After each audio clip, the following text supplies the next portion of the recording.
If you drive by our building on McLeod Road, you'll know that Father's Day, June 20th, is the date of the Rotary Club of Niagara Falls Sunrise Rib Fest. And if you're looking to treat Dad, well, that's a great opportunity to do it. Scott Wright from Rotary joins us. Scott, it is Rib Fest time. How is it working this year? Yeah, it's coming together very well. The event's coming up on us quickly now. It's about 3 weeks away, so everything is pretty well in place. And this year we're back at Rapidsview Park, where we were for our full-blown Rib Fest in 2019. I think it's going to be a great location. It'll work out well for the ribbers and for the people attending the event as well. Are there pre-orders for this event? No, we've talked about that with the ribbers. It's really their decision. They have tried that in a few different locations last year when they started doing the Ribs To Go events, and it just didn't really pan out for them. So all the orders that they take are taken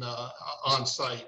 We hand out menus to the people as they drive through so they can think about their choices before they get up to place their order. And they place the order with either Billy Bones or Camp 31, or the two ribbers again that we have doing the drive-through event. Place the order with them, and then they drive up a little bit further and they pay with either cash or credit card or debit. And yeah, so it works out well. Those two ribbers are bringing their full units out there, setting up, and it's going to smell like Rib Fest is supposed to smell. How happy were they to be involved in this event? They're very happy. Yeah, they, of course, with COVID, their lives changed completely last year. Their regular circuit that they go on all summer, you know, they had to modify drastically, and they scrambled at the beginning. They wanted to come up with a way that they could still produce their product and sell it to the public, and they were able to do that. They tried a couple of the drive-through events before our event, and it was quite successful for them. So once we heard that and the results they were able to obtain, we were on board with it and happy to schedule our two. We did it twice last year. We did it once on August 1st, and the second time was on the Saturday of Thanksgiving weekend. So, and both were very successful for us. From a fundraising perspective, how did it compare to previous years when you have the big event? Certainly, we don't have the same capacity to make the amount of revenue that we do at the big event. On a good year for our Rib Fest, we'll make in the neighborhood of $40,000 to $45,000.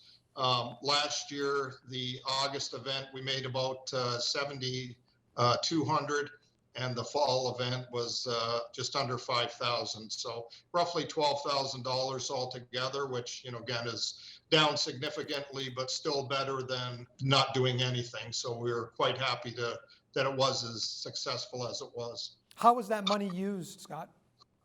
Yeah, so our club contributes to a lot of local charities. So last year was actually a special year for our club. It was our club's 30th anniversary.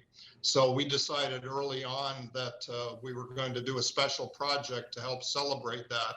Unfortunately, we weren't able to do a celebration with our members and past members like we were hoping to, but we decided that we were going to be a major contributor to Project Share. Project Share was in need of a new van, and our club contributed $30,000 to the purchase of that new van.